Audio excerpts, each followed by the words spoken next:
Hello everyone, I am Corinne Sebentulan, and in this video, I will discuss the colonial government of Spain in the Philippines. Spain reigned over the Philippines for 333 years, from 1565 to 1898. Since Spain was far from the country, the Spanish king ruled the islands through the Viceroy of Mexico, which was then another Spanish colony. The Spanish king ruled the Philippines through a governor-general when Mexico regained its freedom in 1821.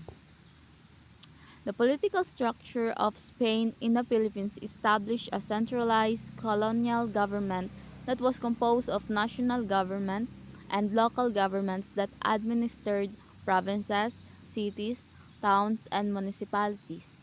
With the cooperation of local governments, national government maintained peace and order, collected taxes, built schools, and other public works. The Governor General is the king's representative and the highest ranking official in the Philippines. He will make sure that royal decrees and laws emanating from Spain were implemented in the Philippines. He had the power to appoint and dismiss public officials, except those personally chosen by the king. He supervised all government offices and the collection of taxes. He exercised certain legislative powers and he issued proclamations to facilitate the implementation of laws. The requirement of the Governor General is must be a Peninsularist or a Spaniard born in Spain. The Governor General and other government officials had so much power that it was commonly abused, so there were bodies created to investigate these abuses, and they are the Residencia, the Visita, and the Royal Audiencia. The Residencia was a special judicial court that investigates the performance of a Governor General who was about to be replaced. His report will be directed to the king. The Council of the Indies in Spain sent a government official called the Visitador General to observe conditions in the colony, and his findings will also directly to the king. The Royal Audiencia, which is the highest court in the land, served as an advisory body to the Governor General. He had the power to check and report on his abuses.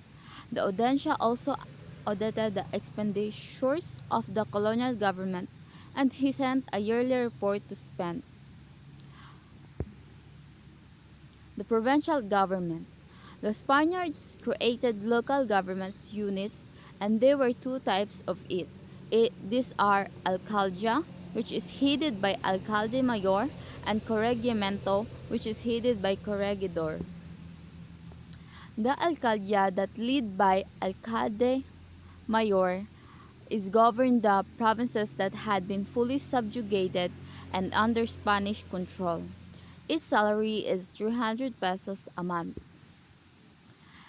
Its duties are represented the Spanish king and the governor general, manage the day-to-day operations of the provincial government, and implemented laws and supervise the collection of taxes. And the corregimiento is headed by corregidor, which is governed the provinces that were not yet entirely under Spanish control. Even the salary of alcaldía and the corregimiento were small amount. They enjoyed privileges such as the indulto de comercio or the right to participate in the galleon trade. The municipal government. Each province was divided into several towns or pueblos headed by gobernador celos or little governor. Its main duties are efficient governance and tax collection. There are four lieutenants that aided the gobernadorcillo. The first one is Teniente Mayor, which is the chief lieutenant, the Teniente de Policia, which is the police lieutenant, the Teniente de Cementeras, which is the lieutenant of fields, and the Teniente de Ganados, which is the lieutenant of livestock. The gobernador celos has also small salaries, but it is exempted from paying taxes. Its qualifications are ano native or Chinese mestizo, 25 years old, literal in oral or written Spanish, cabeza de barangay for 4 years.